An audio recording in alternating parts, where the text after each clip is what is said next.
Iran के पूर्व supreme leader Ayatollah Ali Khamenei की मौत के बाद उनके दूसरे बेटे मुज्तबा खामेनेई को ईरान का सुप्रीम लीडर बनाया गया। यह फैसला ईरान की 88 सदस्यीय एक्सपर्ट्स असेंबली द्वारा लिया गया। ऐसे में ईरान द्वारा चुने गए इस लीडर से दुनिया और अमेरिका को क्या संदेश जाता है, समझेंगे हम इस वीडियो के माध्यम से। मुज्तबा को चुनकर ईरान क्या संदेश देना चाह रहा है? ईरान का यह फैसला इस बात की तरफ इशारा करता है कि ईरान की मौजूदा सत्ता संरचना, जिसे विलायत फकीह कहा जाता है, उसी दिशा में आगे बढ़ना चाहती है।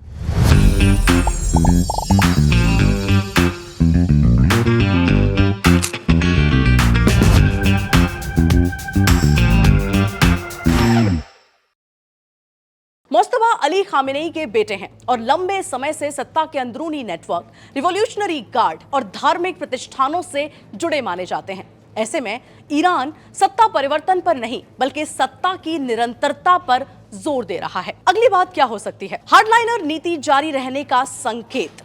कैसे? मुज्तबा खामेनेई को ईरान के कठोरपंथी गुट के करीब माना जाता है। इसका मतलब साफ यह है कि ईरान अमेरिका और पश्चिम देशों के प्रति अपना सख्त रुख जारी रखेगा, साथ ही इजराइल के खिलाफ आक्रामक नीति भी बरकरार रखेगा। इससे यह भी पता लगता है कि ईरान द्वारा क्षेत्रीय प्रॉक्सी नेटवर्क, हिजबुल्लाह और अन्य छोटे संगठनों का समर्थन भी जारी रह सकता है। तीसरी बात क्या हो सकती है? परिवारवाद पर बहस और जोर पकड़ सकती है। कैसे? कहा जा रहा है कि मुज्तबा के पास कोई बड़ा प्रशासनिक अनुभव नहीं है, न ही उसने कभी किसी बड़े संगठन का नेतृत्व सीधे तौर पर किया है और न ही वह कभी जनता के बीच बहुत प्रसिद्धि हासिल उसने की है। लेकिन खास बात यह है कि उनके पिता की जो छाया है वो मुज्तबा पर पड़ी है। आपको बता दें कि मुज्तबा की नियुक्ति ने ईरान के धार्मिक नेतृत्व के भीतर भी एक नई बहस छेड़ दी है। 1979 की क्रांति राजशाही और वंशवाद को खत्म करने के लिए हुई थी। अब अली खामेनेई के बाद उनके बेटे का नेता बनना कई वरिष्ठ मौलवियों को रास नहीं आ रहा है। विशेषज्ञों का मानना यह भी है कि वंशवाद जैसी छवि बनने से इस्लामिक रिपब्लिक की धार्मिक और क्रांतिकारी साख को चोट पहुंच सकती है। मुज्तबा का चुना जाना 1979 के ईरानी क्रांति से बिल्कुल मेल नहीं खाता है। उस समय लाखों ईरानियों ने सड़कों पर उतरकर शाह की सत्ता का अंत किया था। उस क्रांति का मुख्य उद्देश्य राजशाही और वंशवाद शासन को खत्म करना था।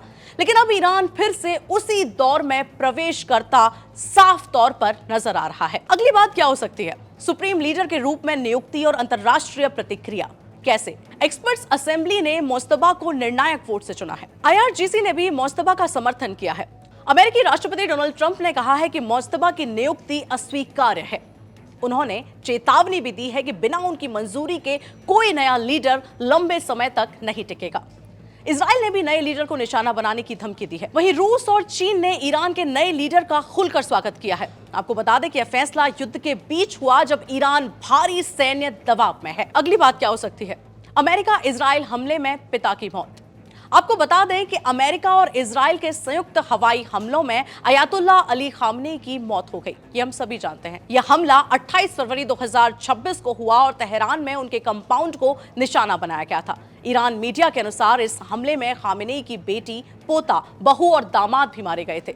गौर करने वाली बात यह भी है कि इस हमले के कुछ दिनों बाद ही मुज्तबा की मां भी घायलों में शामिल होकर चल बसी थी। कौन है मुज्तबा खामेनेई? मुज्तबा खामेनेई का जन्म 1969 में हुआ। उन्होंने धार्मिक शिक्षा प्राप्त की लेकिन कभी मुज्तहिद की रैंक नहीं हासिल की। क्यों? जो कई रिजीम समर्थकों के अनुसार सुप्रीम लीडर के लिए जरूरी मानी जाती है। मुज्तबा ने पूर्व संसद स्पीकर और खामेनेई के विश्वसनीय सहयोगी गुलाम खत्ताल अदेल की बेटी जहरा से शादी की है। मुज्तबा ने सालों तक अपने आप को लो प्रोफाइल रखा, लेकिन उन्होंने पिता के सिस्टम में छिपकर एक अहम भूमिका निभाई। कैसे?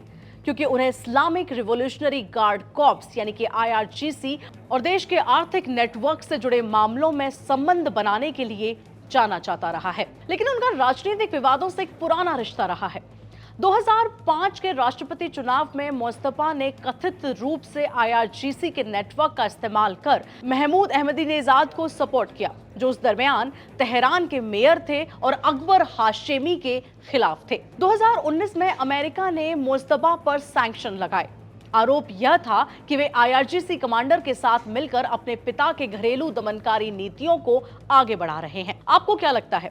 क्या मुस्तफा खामेनेई का सुप्रीम लीडर बनना मध्य पूर्व की राजनीति को और ज्यादा विस्फोटक बना देगा, या फिर क्या इससे अमेरिका ईरान टकराव और तेज होगा? आपकी क्या राय है, हमें कमेंट सेक्शन में जरूर बताइए। आप देख रहे थे दैनिक जागरण एक्सप्लेनर, मैं हूं आपके साथ में सुरभि लवानिया।